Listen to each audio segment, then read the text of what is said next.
Apa bedanya unit DI versi 2 ini sama versi sebelumnya? Halo guys, Dimas di sini dan kali ini kita bakal mencari tahu apa sih bedanya unit DI versi kedua yang baru aja keluar ini versus versi pertamanya. Kalau kalian ingat, yang versi pertama itu bahkan masuk ke honorable mention ketika kita ngomongin sepatu empuk-empukan. Nah, kalian juga banyak banget yang suka Unert sebagai alternatifnya dari sepatu empuk yang pasaran lah, yang lebih mainstream sekarang di market 2024 kemarin.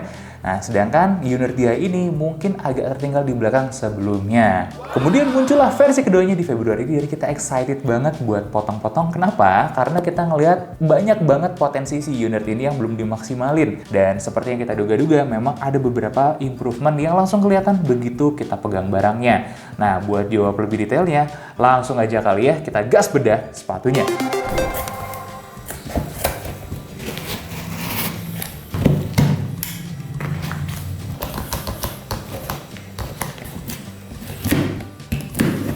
Dengan senang mempersembahkan Unert DI V2.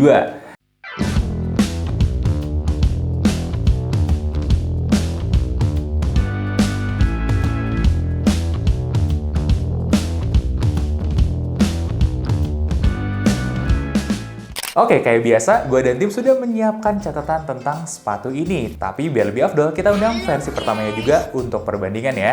Kita mulai dari material upper. Jadi kayak versi pertamanya, uppernya itu memang dominan material sintetis ya. Jadi kulit-kulit di sini sintetis-sintetis. Pun sama, di versi kedua kulit sintetis. Ada bedanya nggak? Dari touch feel-nya memang agak beda. Gue nggak bisa bilang ini lebih bagus apa lebih jelek dari touch feel-nya aja ya. Makanya kita langsung tes. Kalau kita tes material suede sintetisnya ini dengan Dremel, ternyata dia standar-standar aja kekuatannya. Nah, gimana dengan tes bakar? Dan ini dia improvementnya. Dari segi logonya mungkin masih mirip ya sama sebelumnya, tapi kalian lihat nih material sintetis yang dominan di sini itu jauh lebih tahan api, gokil.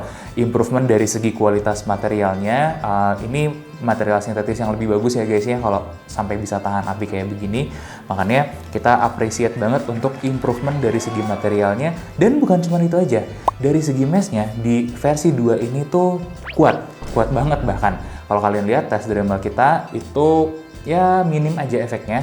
Kayak kalian ngelihat beberapa tes kemarin ya, semacam 100, Asics gitu ya, ketahanannya memang udah di kisaran itu. Ini bagus banget nih untuk meshnya. Kemudian tes tahan tariknya pun ada di angka 4,6 kg force. Ini udah di ranah rata-rata tinggi ya. Kisarannya Asics iya di sekitaran itu untuk ketahanan tes tariknya. Ini good job banget nih buat Unert. Sayang aja sih dia masih pakai material sintetisan. Kalau udah full leather asli mungkin gue akan improve lagi ratingnya. Tapi sementara nih gue kasih rating 7,75. Kenapa ya? Faktor tadi masih pakai sintetis. Ya wajar sih, memang harganya juga nggak mahal ya di 300-an. Plus bagian dalamnya, liningnya itu udah jauh lebih enak daripada seri sebelumnya. Tapi untuk ketahanan ya so-so aja. Bahkan cenderung jelek karena habis di detik ke-5 untuk Dremelnya. Bagian kedua kita pindah ke midsole-nya. Midsole ini kerasa banget sih improvementnya dan karakternya berubah juga. Jadi kalau sebelumnya ini pylon dominannya Eva ya karakter si midsole Unert ini. Nah sekarang pylon banget karakternya. Enak iya, jauh lebih enak lagi ketika diinjak. Plus ada tambahan nih bahan TA atau alasnya itu pakai yang ada foamnya gitu juga. Jadi kalau sebelumnya cuman selembar aja TA-nya, nah yang ini dibikin lebih empuk lagi. Nah, cuman dia itu bukan yang empuk lebay, karena kalau kita cek durometer, ini tuh midsole-nya di sekitaran 2,5 sampai 27 HA di durometer. Jadi masih oke sih kalau menurut pengamatan kita. Pun insole-nya improve banget nih, kalau dari sebelumnya dia empuk banget emang. Nah ini dikurangin keempukannya, dikurangin ketebalannya, dan dia ganti material juga. Dia pakai material memory foam, tapi memory foamnya juga kayak yang kastanya udah lumayan baik ya, lumayan bagus. Itu durometernya di 23,5 HA. Jadi nggak terlalu empuk, cenderung di arah yang tengah-tengah aja. Karena nggak terlalu empuk juga nggak bikin pegel gitu ya. Nanti untuk kenyamanan gue akan bahas lebih dalam lagi. Oh iya, apresiasi juga buat Unert yang mendevelop bagian midsole-nya ini sendiri ya. Midsole dan outsole-nya didevelop sendiri sama mereka. Jadi kita respect banget, tuh bukan sesuatu yang murah, bukan sesuatu yang mudah juga. Dan ini niat banget ya, meskipun memang kalian mungkin ada yang masih bilang, oh mirip sama merek luar tertentu. Tapi mereka develop gitu, bukan pakai molding yang udah ada, udah jadi, dan ini sangat-sangat harus kita apresiasi. Gua kasih rating 7,5. Ya sebenarnya kalau overall quality-nya di 7 aja, tapi karena dia develop sendiri, ya kita harus kasih extra appreciation 7,5 gitu. Nggak banyak yang bisa melakukan sampai level ini dengan usaha sendiri, dengan bikin molding sendiri. Boleh juga nih unit nih. Gimana dengan outsole-nya? Outsole-nya, by the way, ini ternyata gabungan rubber dengan pylon ya, makanya karakternya itu lebih empuk. Sempuk apa? Kalau di durometer kita itu ada di 52,5, jadi sebenarnya lumayan keras, tapi biasanya karakter kayak gini itu nggak terlalu durable. Makanya kita tes Dremel pun dia itu habisnya bahkan belum sampai 30 detik. Di detik ke 25-26 dia udah habis, sudah jebol nih sampai ke midsole-nya. Ya wajar lah, karena memang dia dibikin lebih empuk. Nah untungnya unit ini bikin outsole-nya lumayan tebal di 4,4 mm. Jadi umurnya harusnya lebih lama. Nah ini perhatian aja khusus sih sebenarnya buat kalian yang sering pakai motor kemana-mana.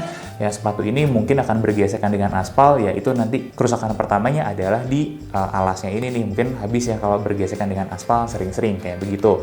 Dan ratingnya itu ada di angka 6 dari 10 untuk kualitas material outsole-nya. Nah kalau kita rata-ratakan untuk rating material itu ada di angka 7 dari 10. Dengan catatan sebenarnya untuk kualitas mesh-nya udah bagus sekali, untuk pengembangan molding sendirinya juga udah sangat layak diapresiasi. Jadi angka 7 ini pun sebenarnya mungkin tidak terlalu bisa menjustifikasi gimana hal yang sangat kita appreciate dari unit ini. Ya wajar juga sih penggunaan material kayak gini di harganya yang 300 ribuan itu sebenarnya murah banget. Kalau kita expect material yang lebih premium, lebih bagus, ya mau nggak mau kita harus bayar di harga yang lebih premium. Mungkin kalau unit ngeluarin sesuatu yang lebih premium gitu ya di harga 600 ke atas, kita bisa menikmati kualitas materialnya yang jauh lebih baik. Tapi so far buat kaum yang mencari good deal, ini sudah good deal sekali kok di segi materialnya versus harga. Gimana dengan konstruksinya? Ini apresiasi tinggi ya sebenarnya. Gue udah coba bongkar-bongkar, ternyata ada improvement nih.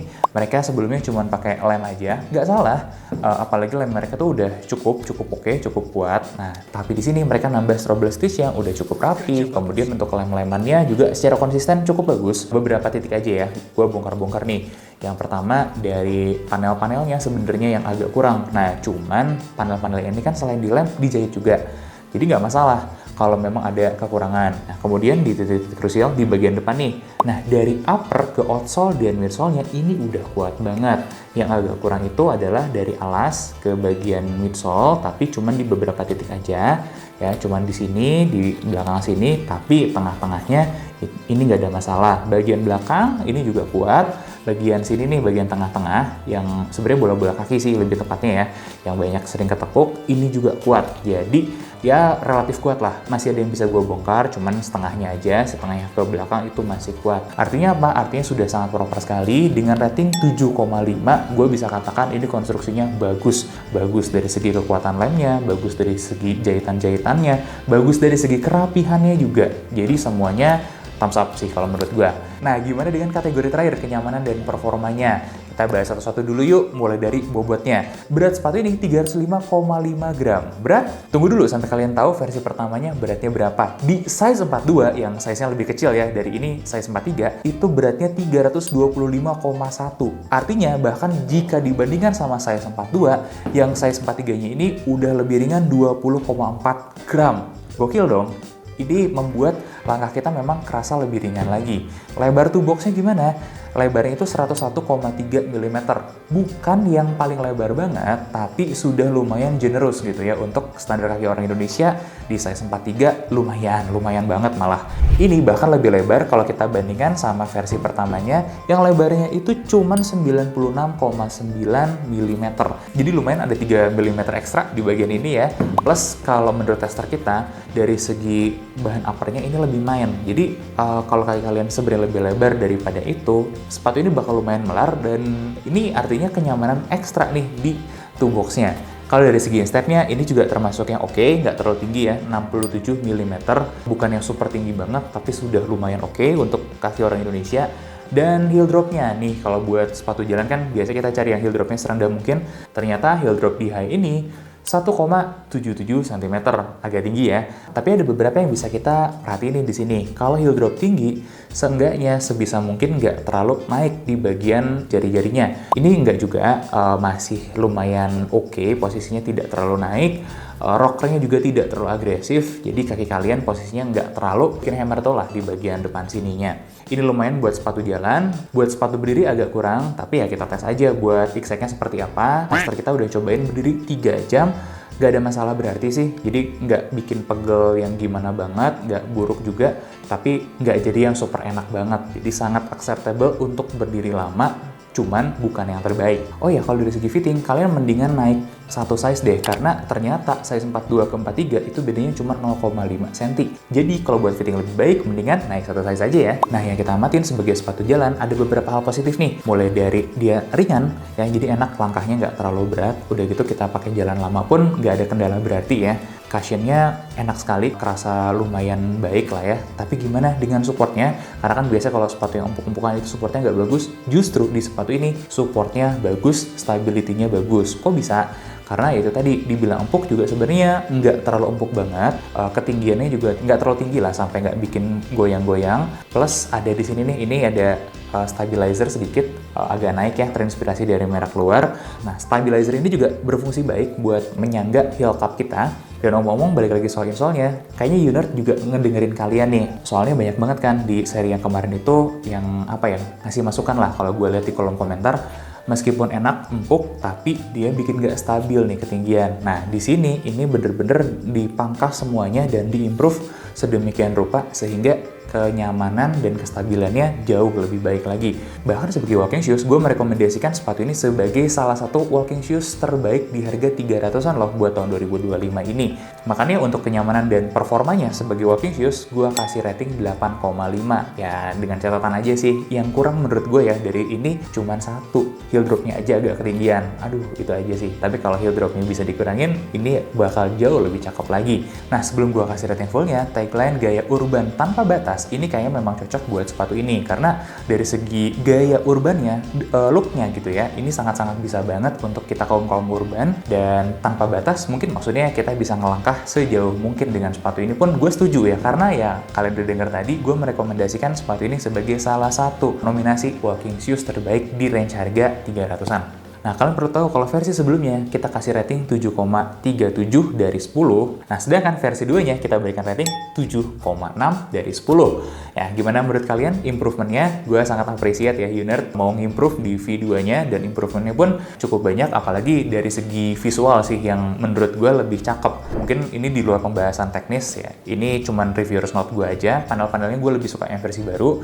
Warna-warnanya juga jauh lebih menarik, kayak ini Terra Room warna coklatnya bagus. Ada 3 warna lain lagi ya, ada Urban Tide warna biru, kemudian Metro Fog warna abu-abu, sama Pine Walk warna hijau. Ini semuanya warnanya menarik banget buat dilihat, cuman sayang kurang warna hitam ya nggak sih? Gimana, kalian nungguin juga nggak warna hitamnya ini? Coba komen di bawah pendapat kalian tentang Unert High versi 2 ini dan setuju nggak sama rating gue.